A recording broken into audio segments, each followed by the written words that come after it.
आप देख रहे हैं श्री हरि कृपा आश्रम चैनल। संस्थापक स्वामी श्री हरि चैतन्य पुरी जी महाराज।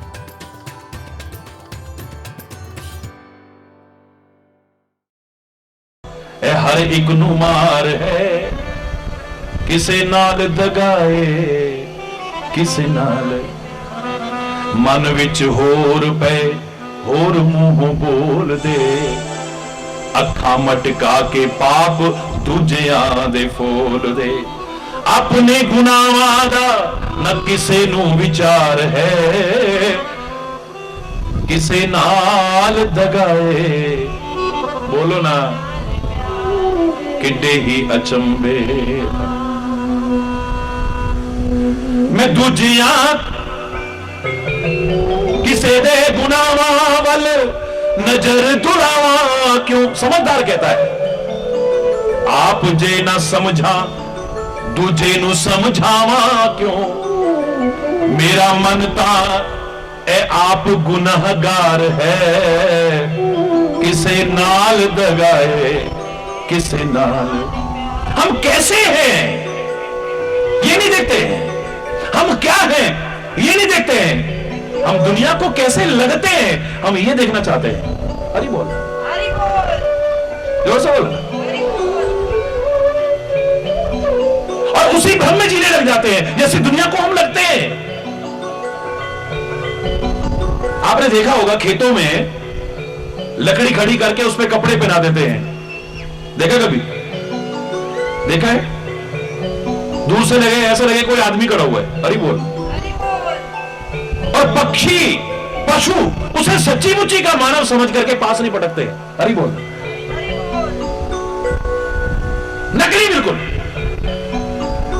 मुझे लगता है वो गर्मी सर्दी बारिश सहता हुआ इसलिए खड़ा हुआ है क्योंकि दुनिया को मैं सच्ची मुच्ची लगता हूं। हरि बोल, हरि बोल, हरि बोल, हरि बोल। उसे भ्रम हो गया है, मैं क्या हूं उसे अब याद नहीं है, लोगों को कैसा लग रहा हूं इस पर ध्यान जा रहा है। मेले में आपने देखा होगा फोटो खींचने वाले भी होते ना, तो एक फोटोग्राफर ने बाहर बोर्ड लगा रखा था, एक 10 रुपए का फोटो, एक 100 रुपए का फोटो, एक 1000 रुपए का फोटो। हरि बोल, हरि बोल। अगर खिंचवाना हो तो एक व्यक्ति गया, उन्होंने कहा भाई साहब फोटो एक ही है, आप साइज भी बता रहे हो वही होगा, लेकिन एक 10 रुपए का, एक 100 रुपए का, एक 1000 रुपए का, फर्क क्या है? बोले 10 रुपए का फोटो वो है तो जो है ऐसा ही आएगा। हरि बोल, हरि बोल, जोर से बोलो, हरि बोल, और जोर से बोलो, हरि बोल। 10 रुपए का फोटो वो बनेगा तो जो है बस वही दिखेगा उसमें, जैसे हो वैसे ही। 100 रुपए का फोटो ऐसा आएगा जैसा तू लोगों को दिखता है। हरि बोल, हरि बोल। लोग जैसा जैसा समझते हैं तेरे को वैसा बना दूंगा, और 1000 रुपए का फोटो वो बनेगा जैसा तू दिखना चाहता है वो बना के दिखा दूंगा तेरे। तू कहे तो तेरे सिर पे मोर मुकुट भी लगा दूं, है तेरे को पीतांबर भी पहना दूं, मैं तेरे को ये भी पहना दूं, तू अपने आप को बस ये समझने लग गया कि बस हरि बोलना, हरि बोल। धोखे में जीना शुरू कर देते हैं हम हैं क्या, अपनी औकात को भूल जाते हैं। हम दुनिया को क्या लग रहे हैं इसी भ्रम में जीना शुरू कर देते हैं, या हम क्या लगना चाहते हैं। वो कहता चिंता मत कर, तू बड़ा पहलवान जैसा दिखना चाहे चेहरा तेरा ही रहेगा। कंप्यूटर से कर देते ना ऐसा, नहीं करते बोलो, लेकिन तेरी क्या बॉडी बना दूंगा मैं। तू राम दिखना चाहता है, तेरे को राम बना दूंगा। कृष्ण बनना चाहता है, कृष्ण बना दूंगा। शंकर बनना चाहता है, शंकर बना दूं। तू जो बनना चाहे बना दूं। 1000 रुपए लगेंगे। हरि बोल, हरि बोल। एक ही फोटो है, एक ही आदमी का फोटो है, एक जैसा है वैसा, एक जैसा लोगों को दिखता है वैसा, एक जैसा तू दिखना चाहता है। हरि बोल, हरि बोल। खोजने की कोशिश करो कि हम क्या है, ये रामचरितमानस क्या है। मुझे लगता है ये आईना है एक, ये तुम्हारी शक्ल दिखाता है। 7 कांड हैं रामचरितमानस में, और तुम्हारे चेहरे पर भी 7 द्वार हैं। 2 आंखें, 2 कान, 2 नासिका छिद्र, 6 और 1 मुख। कितने हो गए बोलो ना? 7। ये 7 छिद्र वाला चेहरा अगर तुम देखना चाहो, अपनी शक्ल देखना चाहो, तो रामचरितमानस में, गुरु ग्रंथ साहब में, गीता में, कुरान में, बाइबल में एक बार झांक के देखो, पता लग जाएगा कि तुम अपने आप को क्या समझते हो, दुनिया तुम्हें क्या समझती है, लेकिन तुम हो क्या। अरे बोल, तुम हो क्या। तुम्हारे जीवन की तुम्हें वास्तविकता का एहसास हो जाएगा।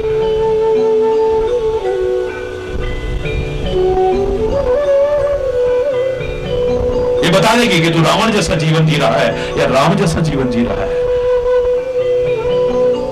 तू भरत जैसा जीवन जी रहा है, हनुमान जैसा जीवन जी रहा है, लक्ष्मण जैसा जीवन जी रहा है,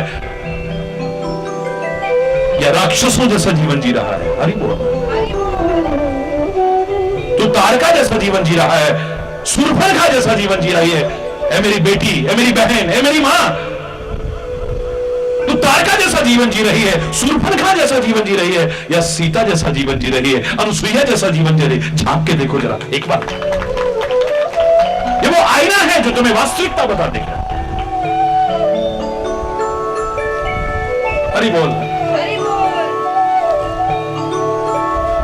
सही दिशा में अगर चालाकी जो नहीं करनी चाहिए वो भी अगर करो तो तुम्हारी जिंदगी संभल जाएगी। जिंदगी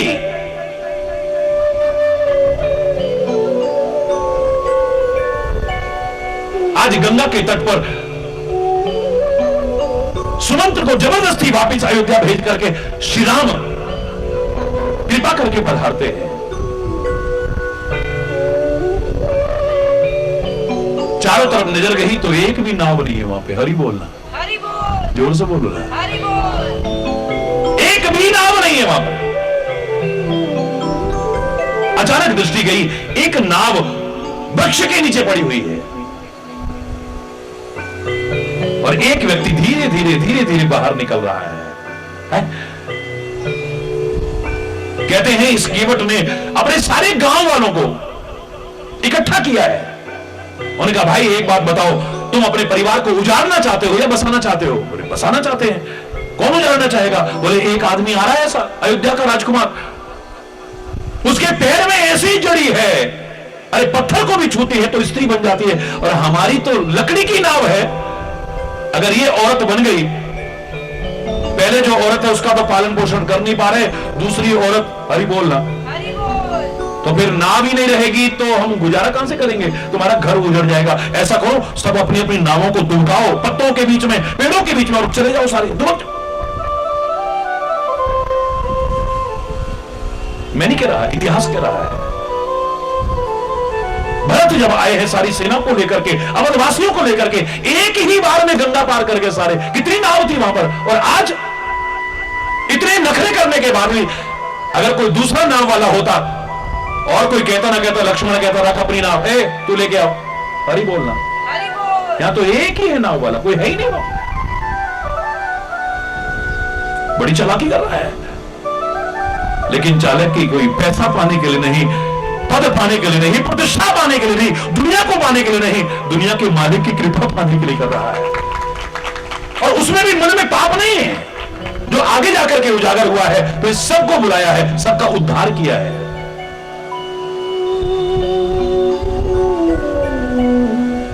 मांगी नाव न केवट आना।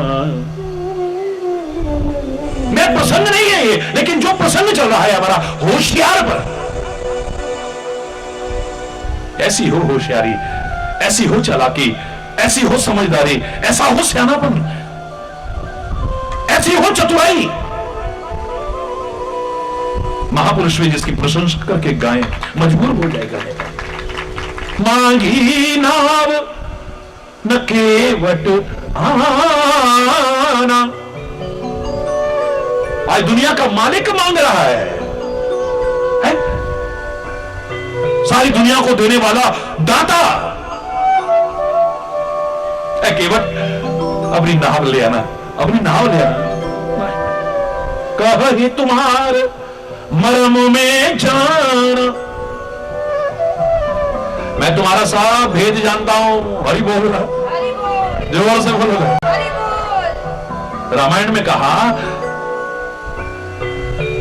जग पेखन तुम देख निहारे, विधि हरि शंभु न चावन हारे, देव ना जाने ही मरम तुम्हारा, और तुम्हीं को जाना नहीं हारा।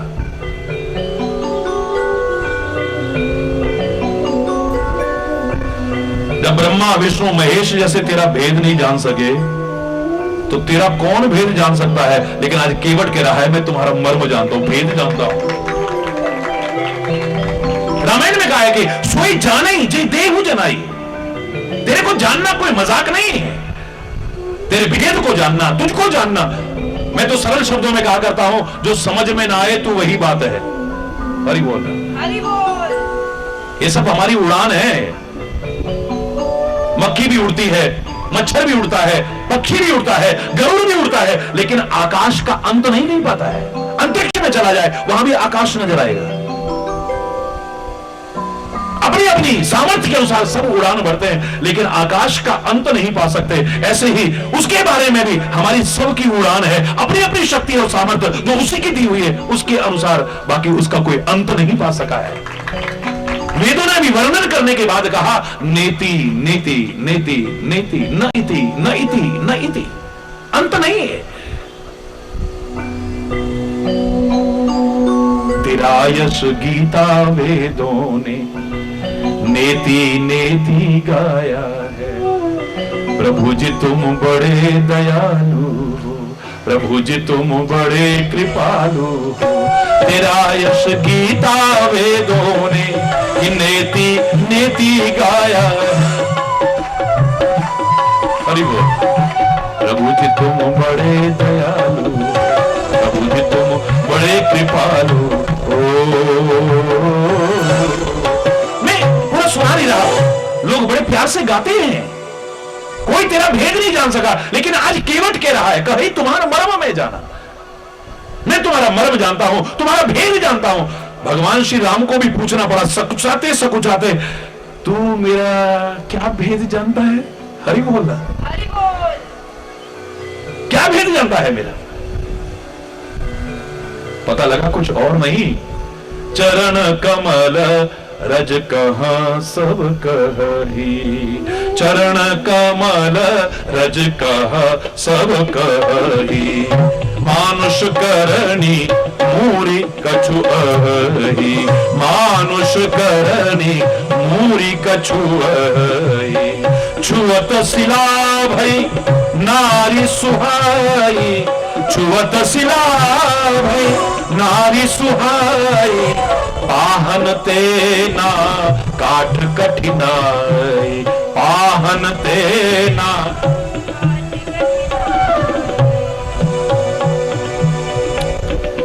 आपके चरण कमल की रज के बारे में लोग कहते हैं ऐसा। कुछ मनुष्य बनाने वाली जड़ी बूटी है उनमें। वो है ना ऋषि की पत्नी अहिल्या, पत्थर से स्त्री बन गई, पत्थर से।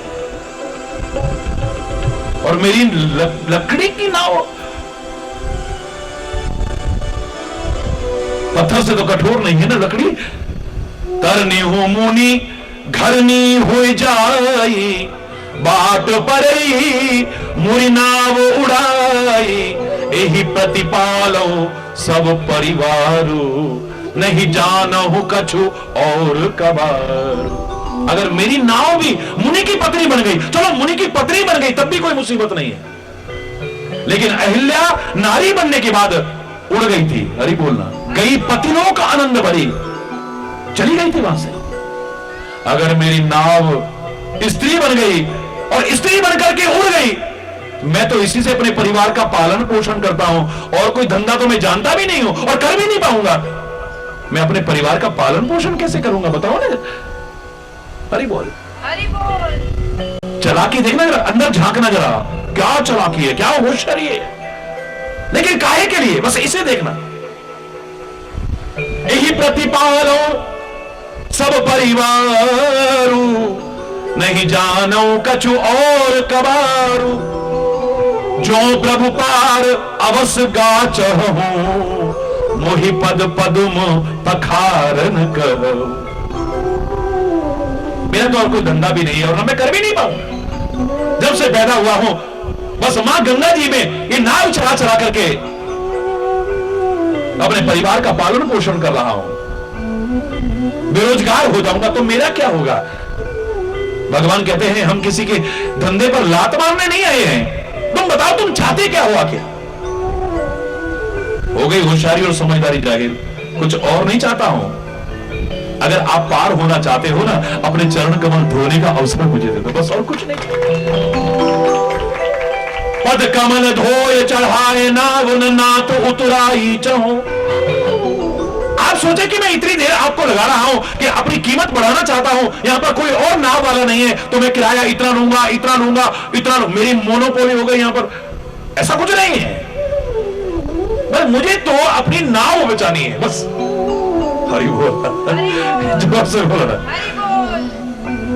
पद कमल धोए चढ़ाए नाथ न नाथ उतराई चहो।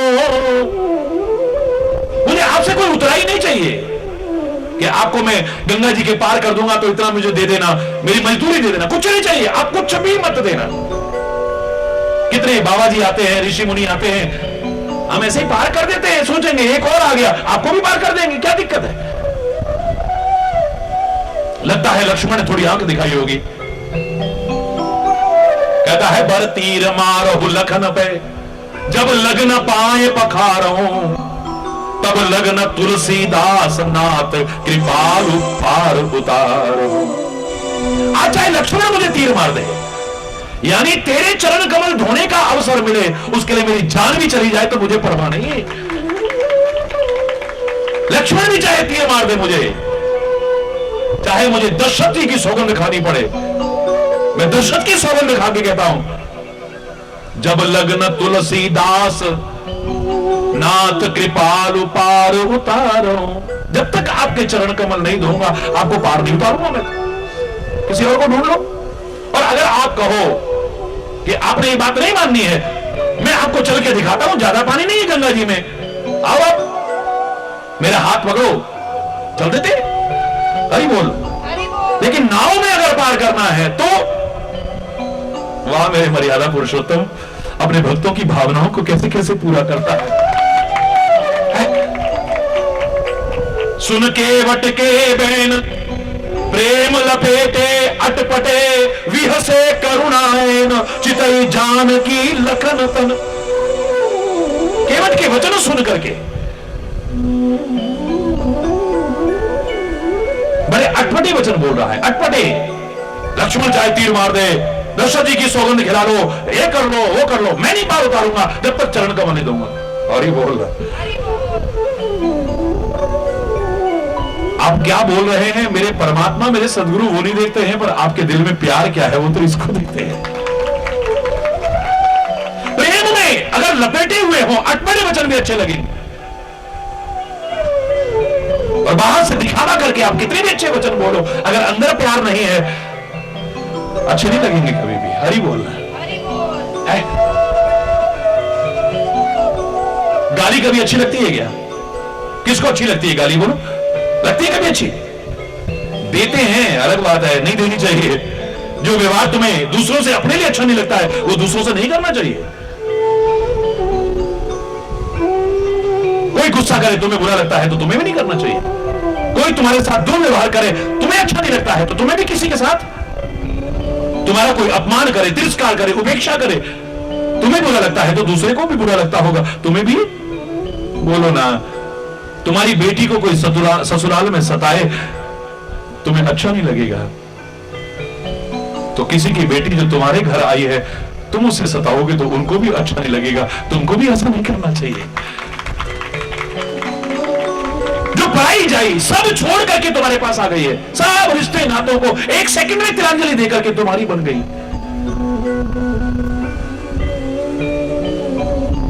अगर तुम्हारी बेटी को कोई सताए कितना बुरा लगता है, तो तुम किसी की बेटी जो तुम्हारे घर आई है कैसे सता लेते हो? परमात्मा तुम्हें लंबा जीवन दे, दीर्घ जीवन दे, सुखी जीवन दे, समृद्ध जीवन दे, कोई जवानी में न जाए। मैं प्रार्थना करता हूं, आप बुजुर्ग हो सकते हैं,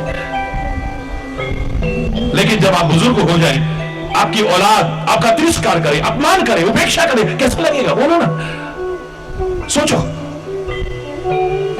अच्छा लगेगा? बोलो ना, नहीं लगेगा ना? तो आपके बुजुर्गों को कहां अच्छा लगता होगा? तो आप भी अपने बुजुर्गों का अपमान क्यों करते हैं, तिरस्कार क्यों करते हैं, उपेक्षा क्यों करते हैं, उनकी सेवा क्यों नहीं करते हैं आप? लेकिन मैं जो कहना चाह रहा था, गाली किसी को अच्छी नहीं लगती है, लेकिन अगर प्यार से दी जाए तो शादी ब्याह में हिंदुस्तान के विभिन्न भागों में अभी भी गालियां दी जाती है, और शायद पंजाब में भी है प्रथा। सिठनियां कहते हो, क्या कहते हो, क्या कहते हो? यही है ना? जिसको नहीं पढ़ती ना वो यूं देखता है, मेरा नाम क्यों नहीं ले रहे, मेरा नाम क्यों नहीं ले रहे। हरि बोल, हरि बोल। कैसी कैसी गालियां, कैसी कैसी गालियां, लेकिन प्रेम में सनी हुई वो भी अच्छी लगती है। वाह, हर कोई सुनना चाहता है उन्हें। प्रेम की बात ही कुछ और है। प्रेम की रीत जमाने में निराली देखी, प्रेम की प्रेम से ही फलती ढाली देखी।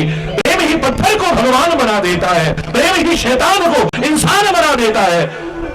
मशहूर हर तरह से तेरा नाम हो गया, कहीं रहीम कहीं राम हो गया। तू मेरा भी है, जुदा भी है, तेरा क्या कहना, तू सनम भी है, खुदा भी है, तेरा क्या कहना। प्यार प्यार, आय हाय, चीज ही कुछ ऐसी है। प्रेम लपेटे अटपटे, बड़े अटपटे वचन बोल रहे हैं, लेकिन बड़े प्यार से बोल रहा है। और किसी को अच्छे लगे ना लगे, लेकिन मेरे परमात्मा को बड़े अच्छे लग रहे। भगवान मुस्कुरा रहे हैं।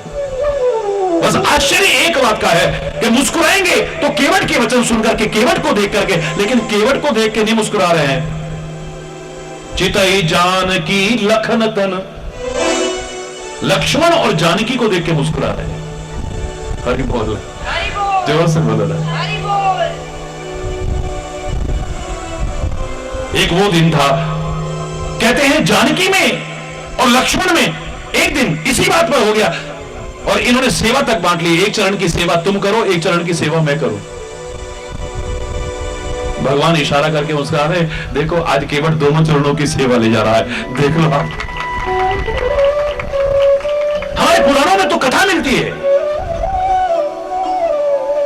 जो इस बात को सिद्ध कर रही है कि उधर देख करके क्यों हंस रहे हैं।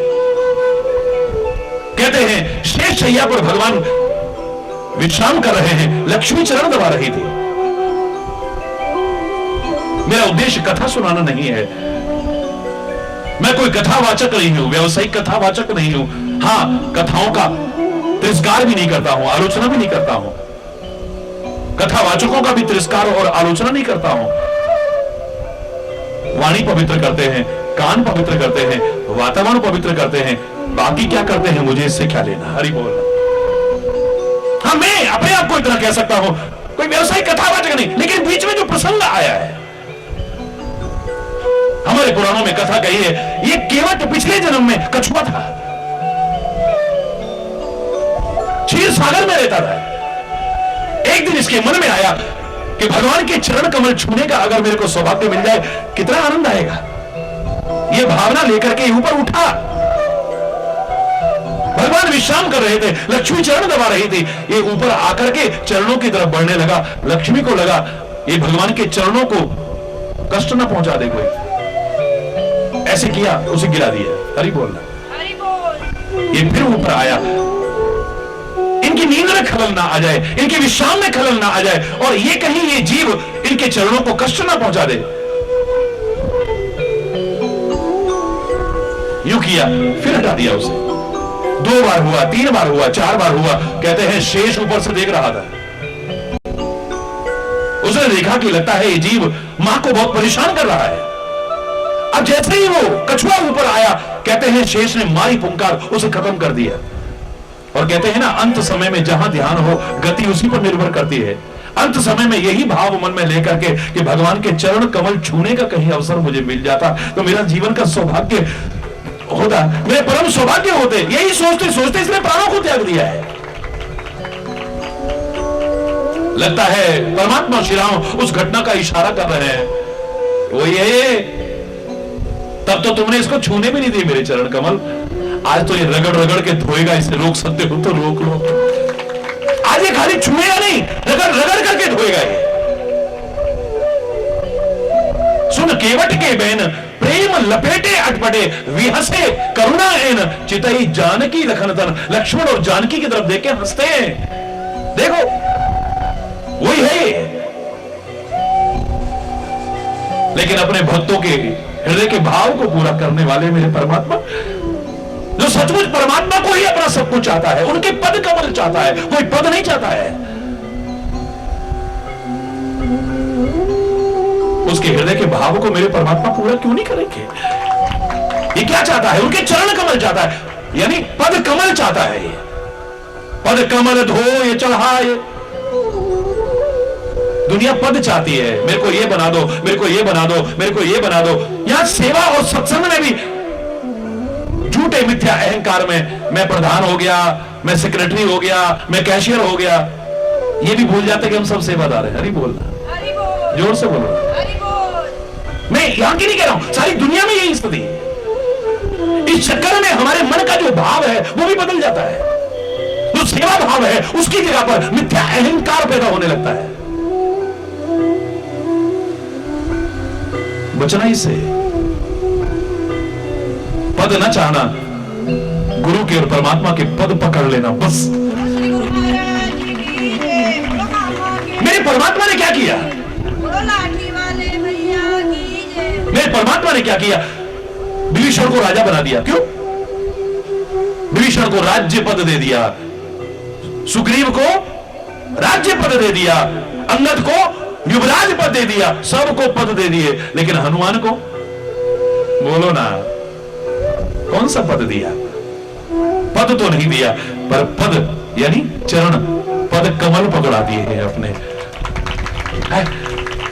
मेरे शायद तो बड़े बड़े पद वाले भी वो नहीं कर पाए जो भगवान के पद कमल में बैठ करके, यानी उनके चरण कमल में बैठ करके जो हनुमान करके आया है। ऐ परमात्मा, अपने चरणों से दूर मत करना, शरण से दूर मत, बस यहां ले लो। जो परसों मैंने इशारा किया था, इतिहास कहता है भगवान ने रण भी छोड़ा है। हालांकि उस रण छोड़ने पर हमें शर्म नहीं है, हमें नाज है। मानवता का चिंतन रखते हुए, निर्दोषों का रक्त ना बह जाए, यह भाव रखते हुए जहां तक हुआ मेरे परमात्मा ने युद्ध को टालने की कोशिश की है। वो कायर नहीं है, डरपोक नहीं है, फिर भी युद्ध भूमि छोड़ करके अपना नाम रण छोड़ भी खिला दिया है। अब द्वारिका में जाएंगे तो रणछोड़ जी के मंदिर मिलेंगे आपको। सही बोल रहे, वो रण छोड़ के गया है, इतिहास में उदाहरण है। उसने अपना प्राण भी छोड़ा है। मैं कोई शस्त्र ग्रहण नहीं करूंगा युद्ध भूमि में। भीष्म कहता है मैं ग्रहण करवा के रहूंगा, मेरा भी प्रण है। प्रबल प्रेम के पहले पढ़कर हरि को नियम बदलते देखा, अपना मान टले टल जाए पर भक्त का मान न टलते देखा। आज भीष्म पितामह तीनों की वर्षा किए जा रहे हैं। तब देखा कि पांडवों की सारी सेना में हलचल मच गई है, कुछ अनर्थ ना हो जाए। भगवान रथ का पहिया ही उठा करके चल दिए। लोगों ने कहा बस बस, हरि बोल रहा। एक कवि ने तो बड़ा मजाक किया, भगवान आप तो कह रहे थे मैं भी अपने माता पिता की संतान नहीं अगर मैंने शस्त्र ग्रहण किया तो, और भीष्म पितामह कहता है मैं भी अपने माता पिता की संतान नहीं अगर शस्त्र ग्रहण न कराया, पर आज तो कर लिया, कहो केशव अब क्या कहते हो? भगवान मुस्कुराते कहते हैं, कोई कहता है देवकी वसुदेव मेरे माता पिता हैं, कोई कहता है नंद यशोदा मेरे माता पिता है, कोई कहता है ये माता पिता है, इसलिए मुझे तो कोई शर्म नहीं है। हरि बोलना, अपना प्राण भी छोड़ दिया है। इतिहास साक्षी है, उसने रण छोड़ा है, प्राण छोड़ा है, लेकिन शरण में आए को कभी छोड़ा हो एक उदाहरण नहीं मिलेगा। रावण का भाई भी अगर चल के आया है, लोगों ने कहा यह हमारा भेद लेने आया हो सकता है, आप इसे बांध करके रखिए, यह हमारे दुश्मन का भाई है। इस विभीषण को ऐसे आप नहीं नहीं नहीं नहीं, इसे आदर के साथ लेके आओ, सम्मान के साथ लेकर के आओ, और बड़े प्यार से मित्र कहकर के अपने गले लगाते हैं परमात्मा। हरि बोल, हरि बोल। शरणागत कहु जे तजहि निज अनहित अनुमान। और राम उस समय क्या कहते हैं? शरणागत कहु जे तजहि निज अनहित अनुमान, तेनर पावर पाप में तिन्हें विलोकत। जो शरण में आए हुए को त्यागते हैं ना, वो तो पापी है, उनकी तो शक्ल भी नहीं देखनी चाहिए। ये कितना भी कैसा भी होगा, मेरी शरण में आया है, मैं इसे छोड़ नहीं सकता हूं। हरि बोल। वो क्या चाहता है? और कुछ नहीं चाहता। वो कहता है तेरे पद कमल मिल जाए, बस मुझे और कुछ नहीं चाहिए। भगवान कहते हैं बोलो, तुमने चरण नहीं छूने दिए थे इसे, पहले लक्ष्मी ने नहीं छूने दिए, और फिर हे शेष यानी लक्ष्मण, तुमने भुंकार मार के इसे खत्म कर दिया था, लेकिन आज ये छुएगा नहीं, रगड़ रगड़ के धोएगा। अब रोक सकते हो तो रोक लो इसे। कृपा सिंधु बोले मुस्काई, सोई कर जेही तब नाव न जाई। मेरे कृपालु परमात्मा मुस्कुरा के कहते हैं केवल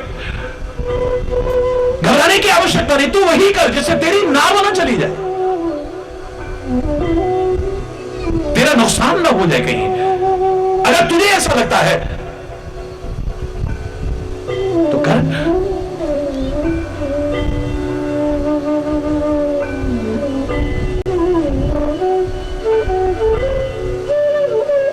अरे बोल।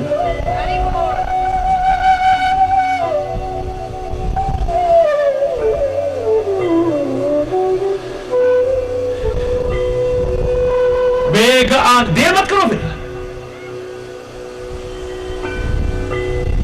जल्दी करो। बेग आन जल पाए पखारू,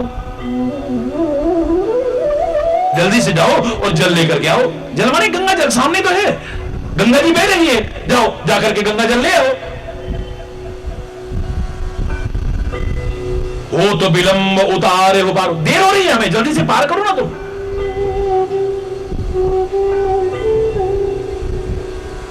जिसका नाम लेकर के लोग भव सागर को पार कर जाए, नाम लेकर के, एक बार नाम लेकर के। आज वो कृपालु केवट के निहोरे कर रहा है जिसने 3 पैर से कम में सारी सृष्टि को करके दिखा दिया है। सारी सृष्टि को 3 पैर से कम करके दिखा दिया, 3 पैर से भी कम। वामन अवतार में जब बलि के द्वार पर पहुंचे हैं, 3 पैर पृथ्वी की यात्रा, तीसरा पैर तो रखने को जगह भी नहीं मिली है। एक पैर में ही सब नाप कर दिखा दिया। वो छोटी सी गंगा को पार नहीं कर सकता क्या? आज वो मेरा परमपिता परमात्मा केवट के निहोरे कर रहा है, हाथ जोड़ रहा है, भैया हमें पार कर दो, भैया हमें पार कर दो, भैया हमें पार कर दो।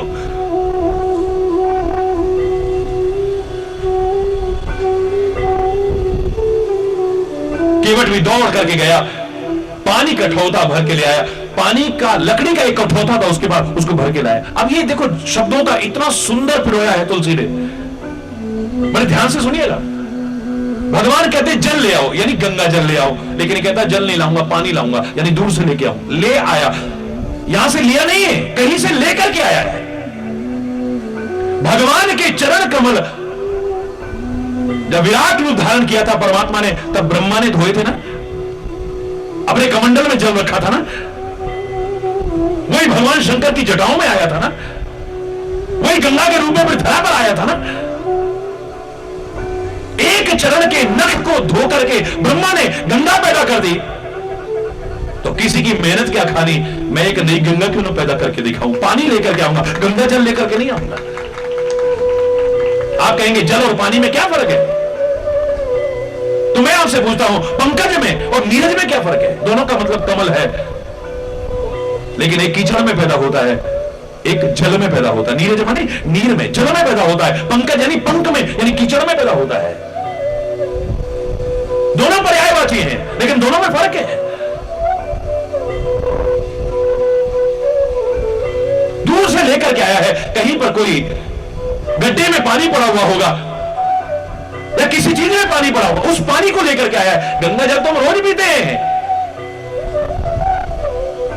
किसी की मेहनत का खाया तो क्या, अपनी मेहनत करके कमा के खाए तो कुछ और ही मजा है। जो लोग कहा करते थे खून पसीने की मिलेगी तो खाएंगे, नहीं तो यारो भूखे रह जाएंगे। उनको नमन करें जो गंगा को लेकर के आए धरा पर। कौन लाया था गंगा को, बोलो ना, जोर से बोलो। भागीरथ? नहीं ना, ना। भागीरथ तो उस श्रृंखला की एक कड़ी है, खाली खाली एक कड़ी है। गंगा दशहरा भी आ रहा है ना, तो गंगा जी की चर्चा भी आ रही बीच में। देखिए अब हम विचार करें कि हमने तो जिसको मां कहते हैं उसको प्रदूषित कर दिया है। कम से कम हम तो उसको प्रदूषित करने के माध्यम न बने। आज चारों ओर ध्वनि प्रदूषण है, वायु प्रदूषित हो रही है, जल प्रदूषित हो रहा है, मृदा प्रदूषित हो रही है। प्रदूषण ही प्रदूषण है। और उससे भी खतरनाक मेरे विचार में सांस्कृतिक और वैचारिक प्रदूषण है। कॉलेज में जाओगे ना, मैं तो कोई कॉलेज और स्कूल नहीं छोड़ता हूं, यूनिवर्सिटी नहीं छोड़ता हूं, हर जगह मेरा लेक्चर होता है। अब लोगों को पता लग गया है तो लोग मर्यादा का पालन करते हैं, राष्ट्रभक्ति के कार्यक्रम रखते हैं, सांस्कृतिक कार्यक्रम रखते हैं। लेकिन पहले मैंने खुद देखा है अपनी आंखों से, नाम होता कल्चरल प्रोग्राम, लेकिन कल्चर के कहीं दर्शन नहीं होते हैं। अश्लीलता और फूहड़पन उन बच्चों को सिखा रहे हैं जहां से कोई अच्छा सीख के जाना था। जिन्होंने सांस्कृतिक कार्यक्रम के नाम पर फूहड़पन का, अश्लीलता का प्रदर्शन होता है। किसी भी कॉलेज स्कूल में जाके देखिए। क्षमा चाहते हुए कहूंगा, कहां जा रहे हैं सोचिए जरा। हम इन बच्चों को दोष देते हैं, लेकिन हम क्या सिखा रहे हैं इनको? मैंने कहा था 3 तरह के लोग मुझे नजर आए हैं। एक प्रकृति के अनुसार जीवन जीते हैं, एक विकृति परिपूर्ण जीवन जीते हैं, और एक संस्कृति परिपूर्ण जीवन जीते हैं। खुद खाना ये प्रकृति है, दूसरे का छीन के खाना, किसी को खाने न देना, ये बोलो ना विकृति है, और किसी को खिला के तब खाना ये मेरे देश की संस्कृति है। हर व्यक्ति जीना चाहता है, कौन जीना नहीं चाहता है? आप जीना चाहते हैं, बड़ी अच्छी बात है। खुद जीना ये प्रकृति है। किसी की लाशों पर पैर रख करके जीना ये क्या है? बोलो ना, आप ही बता दो, जोर से बोलो। विकृति है। अब तो किसी चीज को छोड़ा ही नहीं हमने। खाने पीने की चीजों में मिलावट है, कोई चीज छोड़ी हमने? कोई फल खाओ तो उसमें मिलावट है, सब्जियां खाओ तो उसमें मिलावट है, दालें खाओ तो उसमें मिलावट है, मसाले खाओ तो ऐसी और ऐसी ऐसी मिलावट है, शर्म आ जाएगी सुनकर के। थोड़े से लालच के पीछे हम लोगों की जिंदगियों से खिलवाड़ कर रहे हैं। नकली दवाइयां बेच करके लोगों की जिंदगी से खिलवाड़ कर रहे हैं लोग, थोड़े से लालच के पीछे। अरे तुम अपना लाभ चाहो, हमारा कोई विरोध नहीं है, लेकिन किसी को नुकसान पहुंचा करके लाभ तुम मत चाहो। तुम अपना जीवन चाहो, बड़ी अच्छी बात है, लेकिन लोगों की लाशों पर पैर रख करके तो जीवन मत चाहो। तुम अपने घर में रोज नए चिराग जलाओ, हमारा कोई विरोध नहीं है, लेकिन लोगों के घरों के चिराग बुझा करके तो मत जलाओ भाई। हरि बोलना।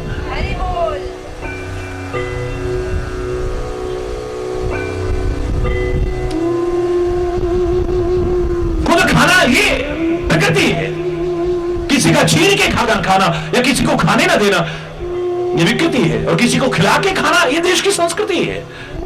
खुद जीना ये प्रकृति है,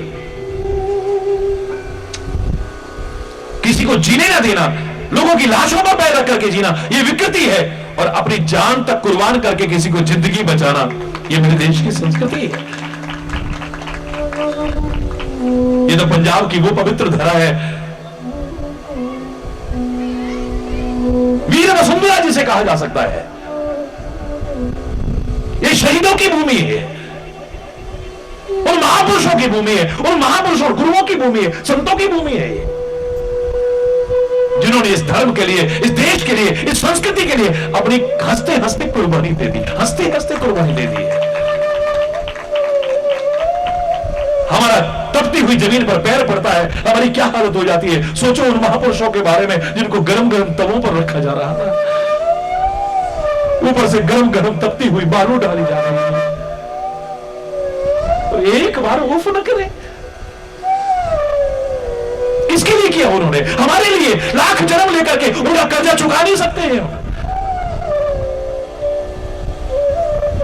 वो है संस्कृति।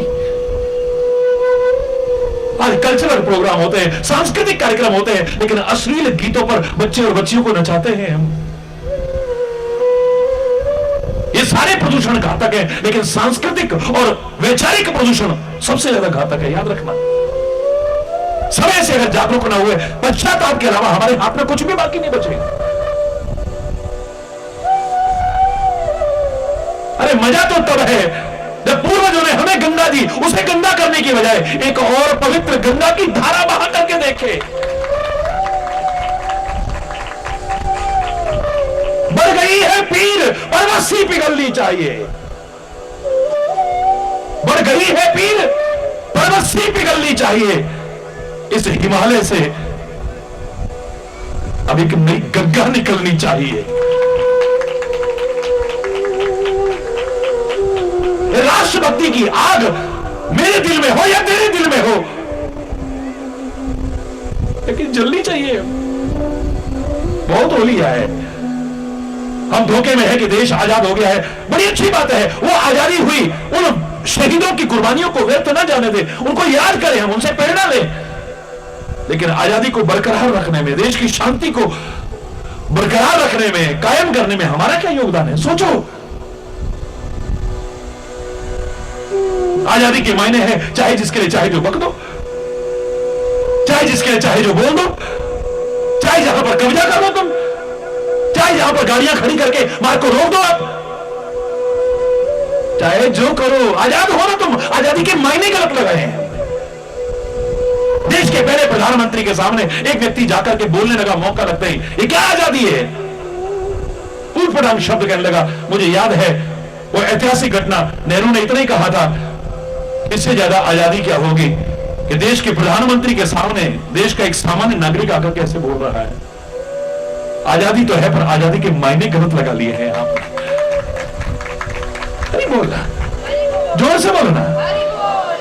आजादी के मायने गलत लगा लिए हैं आप। अभी भी आप विकृतियों के गुलाम हैं, आप परिस्थितियों के गुलाम हैं, आप वातावरण के गुलाम हैं। आप अंग्रेजों की गुलामी गई होगी, लेकिन अंग्रेजियत के गुलाम हैं आप। अभी तो कितनी गुलामियां हैं हमें। इन दास्ता की श्रृंखलाओं को और तोड़ने की आवश्यकता है। कुछ हमें भी तो करना है ना। कोई भी हिंदुस्तान में, भारतीय संस्कृति में कोई भी धार्मिक अनुष्ठान होता है, याद करिए आप, कलश स्थापना होती है, नहीं होती? बोलो ना। देखा है आपने, कलश यात्रा निकालते हैं, ना भी हो घर में कर रहे हो तो कलश स्थापित, घंटे स्थापित करते हैं। और वो मंगल कलश कब बनता है? जब उस पर नारियल रखते हैं। क्या रखते हैं? बोलो ना। अखंड ऋतुफल कहते हैं इसे।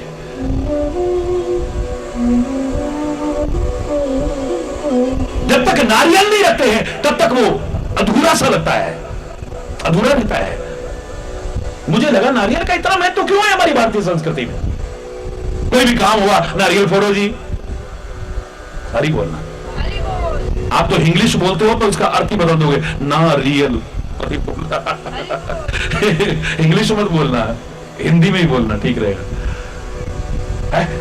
ना रियल, ये मत बोलना, नारियल है ये। आखिर इसका महत्व इतना क्यों है? सोचा आपने कभी? हम तो एहसान फरामोश होके कहते हैं, क्या दिया है भगवान ने हमको, क्या दिया है वतन ने हमको, क्या दिया है मां बाप ने हमको, क्या दिया है गुरु ने हमको। लेकिन ये नारियल है जिसे देख करके हमने प्रेरणा लेनी थी। ये कहता है, मैं बताता हूं क्या दिया है। सागर के किनारे पैदा होता हूं मैं, समुद्र के इलाके में पैदा होता हूं मैं, जहां खारा पानी मुझे सींचता है। लेकिन मुझे कभी भी फोड़ करके देख लेना, मैं कहूंगा तुमने पानी दिया है, हां वो पानी मैंने मीठा करके तुमको लौटाया है, बल्कि और गंदा करके नहीं लौटाया है। जो तुमने खारे पानी से मुझे सींचा था, तुमने मुझे खारा पानी दिया था, मैं उसे मीठा करके लौटा रहा हूं। उसने क्या वन दिए थे, नष्ट कर दिए। क्या नदियां दी थी इतनी पवित्र, प्रदूषित कर दी हमने, बेकार करके रख दिए। मस्तिष्क दिया था, इसे भी गंदा कर लिया। पता नहीं क्या क्या सोचते हैं। मन दिया था, उस मन को भी अपवित्र कर दिया हमने, दूषित कर दिया है। जो कुछ मिला हमने गंदा ही तो किया, अच्छा क्या करा हमने? बोलो।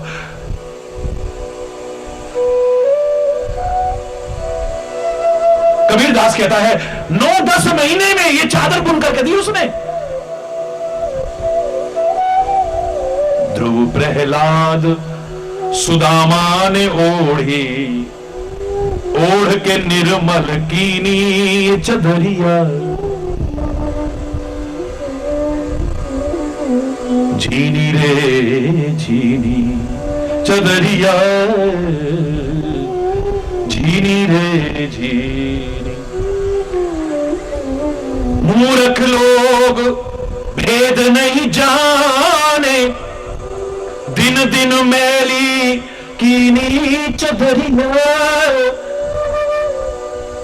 दास कबीर ने ऐसी ओढ़ी, दास कबीर ने ऐसी ओढ़ी, ज्यों की त्यों धर दीनी चदरिया, झीनी रे झीनी। कुछ ऐसे हुए हैं। उसने जो ये मानव शरीर रूपी चादर दी, इसे और भी निर्मल करके दिखाया है, पर मूर्खों ने भेद नहीं समझा, इसे दिन दिन गंदा किया है। अरे इसे और पवित्र न कर सको, कम से कम जैसी है ऐसी ही लौटाने की कोशिश करो ना। आने वाली पीढ़ियां क्या कहेंगी? हमारे लिए गंदी गंगा छोड़ के गए, गंदी यमुना छोड़ के गए, पहाड़ों को खत्म कर गए, जानवरों को खत्म कर गए। क्या छोड़ा आपने उनके लिए? अरे बोलना, क्या छोड़ के जा रहे हो उनके लिए? हमारे पूर्वज हमारे लिए कितना कुछ छोड़ के गए, हम उनके लिए क्या छोड़ के जा रहे हैं? सोचो। कीमत कहता है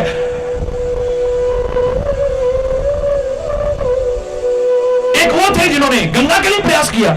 ऐसा नहीं कि एक बार में एक आदमी ने प्रयास करा और गंगा पैदा हो गई। सगर के 60,000 पुत्र जल के खाक हुए थे कपिल मुनि के श्राप से। हरिश्चंद्र की 8वीं पीढ़ी में हुए महाराजा सगर। इतिहास कहता है इन्होंने अश्वमेध यज्ञ किया, इंद्र को डर हो गया मेरी कुर्सी ना छिन जाए कहीं। हरि बोलना, ये है ही ऐसी। हरि बोलना।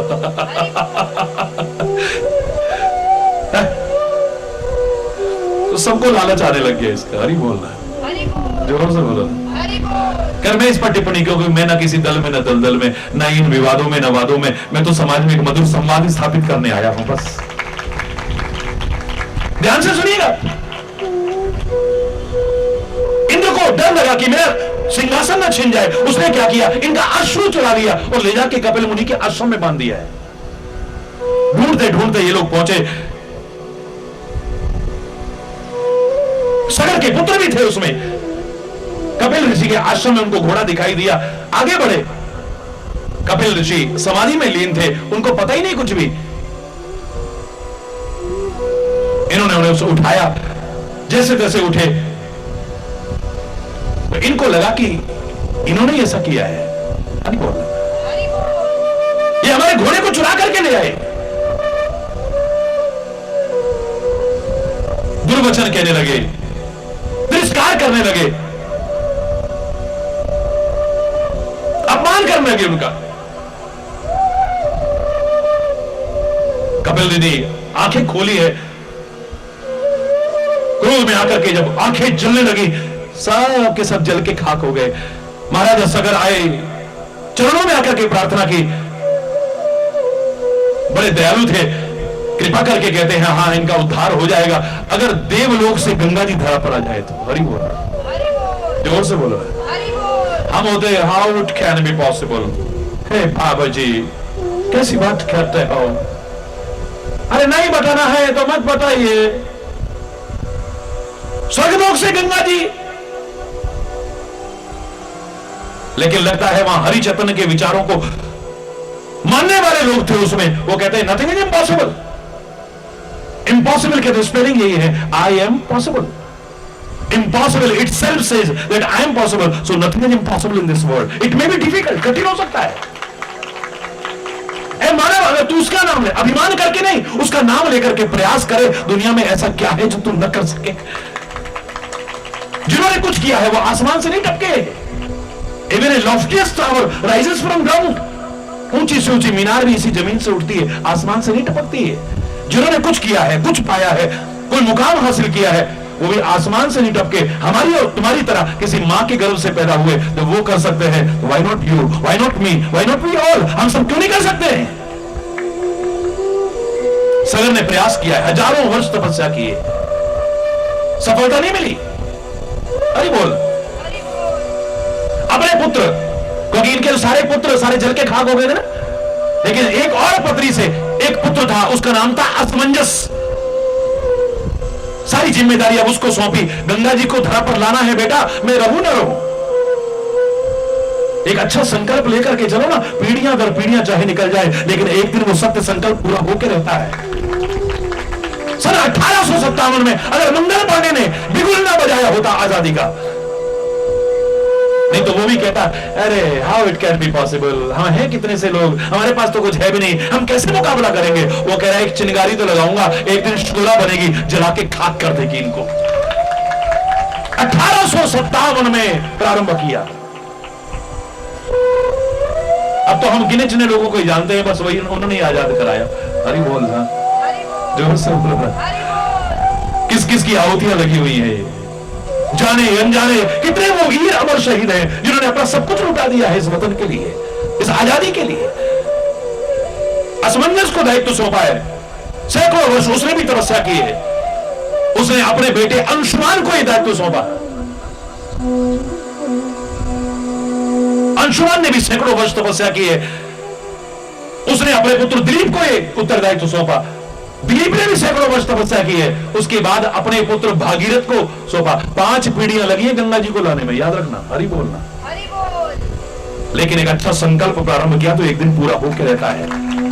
भागीरथ के टाइम में गंगा जी आ गई, बड़ी अच्छी बात है, लेकिन आप कहें कि खाली भागीरथ का ही प्रयास हो, ना ना ना, उनको भूल जाते हैं। फिर हम इतिहास को उठा के देखिए,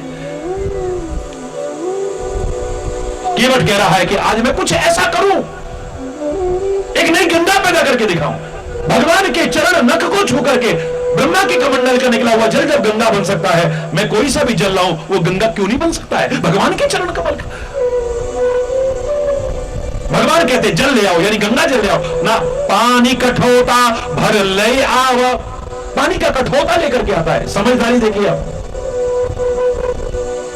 धातु का बर्तन लाऊंगा तो एक बार जो धुल गया वो पी जाऊंगा, लेकिन लकड़ी का कठौता होगा ना, वो अपने अंदर सोख लेगा।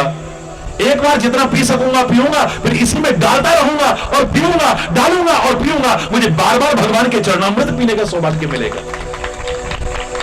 भगवान की मर्यादा भी भंग नहीं होगी, क्योंकि तापस वेश विशेष उदासी रूप में है ना। धातु का स्पर्श न करा के लकड़ी का स्पर्श कराता हूं, लेकिन मेरा कितना बड़ा लाभ है, एक बार नहीं बार बार उसी में डाल डाल के पिया करूंगा, कोई ना कोई अंश उसमें मिल जाए करेगा। हरि बोलना। एक नई गंगा का निर्माण किया है। भगवान कहते जल्दी से चरण धो ना, अब तो तुमने पखार लिए, अब तो हमें नाव में बैठाओ ना। बोले नहीं नहीं नहीं नहीं नहीं नहीं, इतनी मुश्किल से तो आप माने चरण पखारने के लिए तैयार करवाया, और अगर चरणों के नीचे तलवों में एक भी कण अगर रह गया धूल का, और आप मेरी नाव में बैठ गए, फिर भी नाव स्त्री बन के उड़ गई तो? हरि बोल। तो अब क्या तुम क्या चाहते हो? बोले आप पहले चरण ऊपर करो, मैं देख देख के रगड़ रगड़ के दूंगा पहले। हरि बोल। ध्वज कुलिश अंकुश कंज जुट पद फिरत कंटक किन रहे, कितने सुंदर सुंदर चिन्हों से जो सुशोभित है चरण कमल के तलवे, जिनके दर्शन अच्छों को नहीं मिले हैं, केवल उनके दर्शन करना चाहता है। कितनी बड़ी होशियारी है। हरि बोल।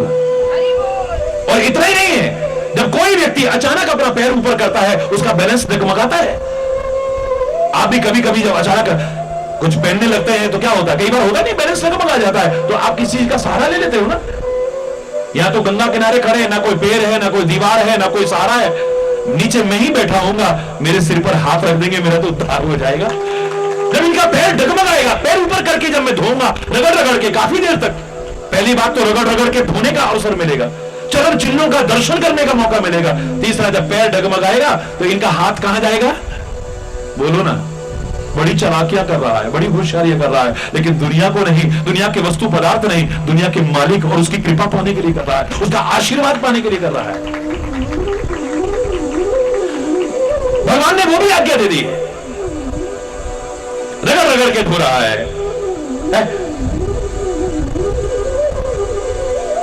भगवान कहते अब तो हमें पार करो ना भाई। बोले जी अब थोड़ी देर आपको रुकना पड़ेगा। अरे बोल थोड़ी देर रुकना पड़ेगा। अब क्या हो गया? बोले मैं 1 सेकंड जरा घर होकर के आता हूं। घर में गया, सबको बुलाया, सबको। अब इसके मन में पाप होता तो अब क्यों बुला रहा है सबको? सारे गांव वालों को, घर को, परिवार को, सबको बुलाता है। मैं नहीं कह रहा, रामायण कह रही है।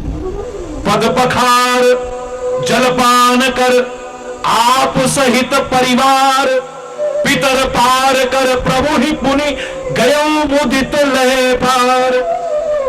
भगवान के चरण कमल पखारे, चरणामृत पान किया है, फिर सारे परिवार को कराया है, सारे गांव वालों को करवाया है। फिर इतने पर भी सबर नहीं आया। कहता है आप किसके यहां पढ़ाई करते थे? गुरु वशिष्ठ के यहां। क्यों? बोले हमारे गांव में कोई ब्राह्मण तो आया नहीं कभी, कभी हमने मंत्र उच्चारण करके तर्पण किया नहीं, हमारे पितरों का पता नहीं क्या हो रहा होगा।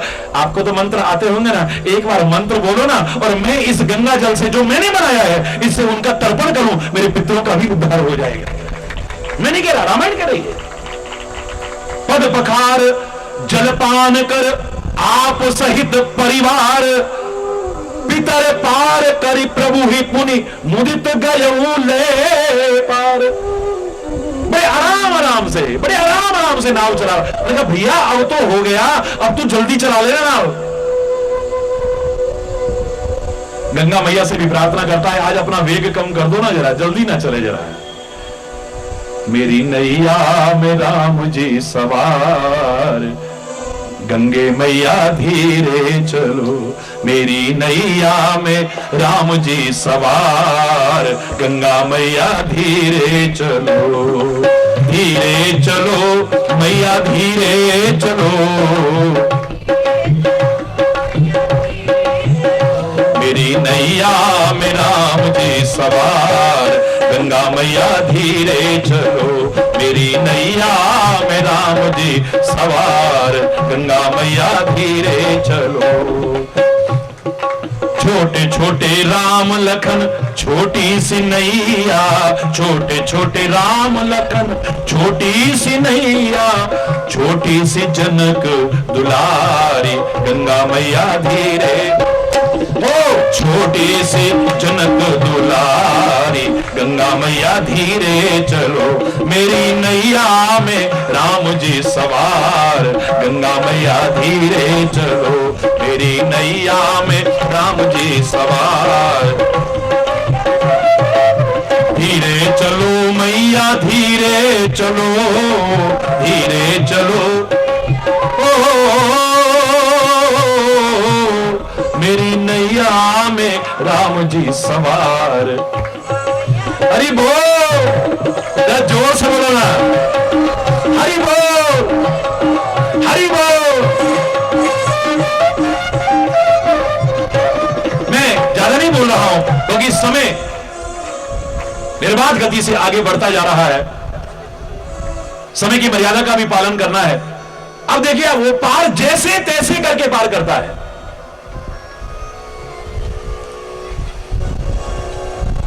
भगवान गंगा के किनारे जाके खड़े हो जाते हैं, ये जाके चरणों में दंडवत प्रणाम करता है। दंडवत प्रणाम यानी पूर्ण समर्पण का भाव, दंड की तरह यानी डंडे की तरह साष्टांग दंडवत करता है, जो भारतीय परंपरा में लोग किया करते थे। शॉर्टकट होता रहा धीरे धीरे धीरे। अब तो हाय हरि बोल, जोर से बोलो ना, जोर से बोलो। शॉर्टकट होता रहा, लेकिन प्रारंभ में प्रणाम की रीति थी दंडवत, डंडे की तरह सीधे लेट करके प्रणाम करते थे। भगवान को लगा कि हमने इसको कुछ दिया नहीं है ना, गंगा पार किया है, ये इसलिए तो प्रणाम नहीं कर रहा है। परमात्मा के मन में संकोच आया है। हम लोगों के भंडार भर देते थे, अयोध्या के सम्राट के पुत्र बेवजह किसी रंग को राजा बना देते थे, पर आज जिसने हमें गंगा के पार किया उसको देने के लिए हमारे पास उतरा ही नहीं है।